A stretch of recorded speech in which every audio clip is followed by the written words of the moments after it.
Gusto niya talaga makasama sa team. Well, ang team makakatulong siguro sa mga other things. Pero wag kang aasa sa team na hoping, nangangarap ka malagyan. Sana malagyan ako ng tao sa ilalim ko para kumita ako. Hindi na ganun. Yung mga lumang network marketing, ganun dati. Pero dito sa LiveGood, hindi ganun ang case. Hindi aware ang tao na ito ay individual effort, no?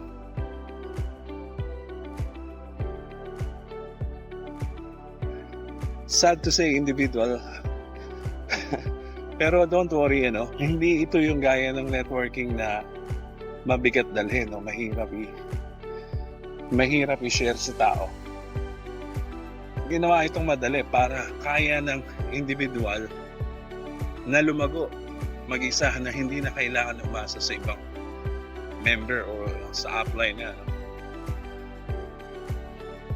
Tingnan mo, bibigyan ko kayo ng example. Di ba,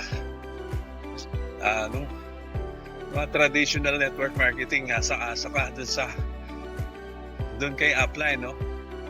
Asa-asa ka, kaya ka nag-join kay upline, kaya mo pinili si upline sa lihan. Umaasa ka kay upline na mahulugan ka ng tao sa ilalim mo. Well, tama yun. Maganda yun, no? Pero dito sa LiveGood, imagine mo, let's say si upline, super recruiter yan, no?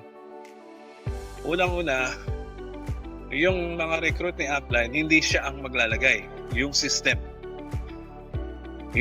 ang maglalagay dun sa mga positioning. So, hindi control ni upline maglagay ng tao sa ilalim ng tao na gusto niyang lagyan.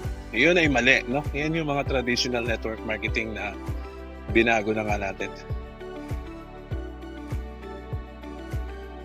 So, dito, ang system ang naglalagay sa mga tao sa ilalim ni upline kung sino ang may bungi o yung wala pang tao. So, ganun yun. Hahanapin ng system sa organization ni upline, sino pa wala dito, yun ang lalagyan. Which is maganda, di ba po? Kaya, ganito pa. Bakit mo aasahan si upline? Kung let's say meron direct si upline na may ipapasok si upline na tao, inaasahan mo, sana sa akin mapunta yung tao na to. Leader pa naman, no? Ni-recruit ni upline. Naku, leader to. Siyempre, aasa ka na sana sa'yo mapunta yun, no? Ngayon, itong system, nagkataon na sa'yo nga ipinatak. Well, swerte mo, no? Swerte mo, nakapunta sa'yo. Pero tignan mo ang nangyari. Nasa iyo nga yung ni-recruit ni upline. Pero sino ang malaki ang pakinabang dun sa ni-recruit niya? Di si upline pa rin. Kasi tingnan mo, ikaw makikinabang ka ng 25 cents in US dollar yan, ha? Ikaw makikinabang ka ng 25 cents a month in US dollar dun sa tao na pinasok ni upline. Pero si upline, alam mo ba, dun sa pinasok niya, kumita siya sa direct referral ng $25. And then, may kalakip pa yon na permanent 50% ng future income ng tao na yon. Future, ibig sabihin na permanent. Nakadikit na yan hanggang nandiyan ang LiveGood, nakadikit na sa kanya yung tao na yon. Nakikita siya ng 50% sa total nakikitain ng tao na yon. Let's say, after 6 months, kumita yung tao na yun ng $6,000.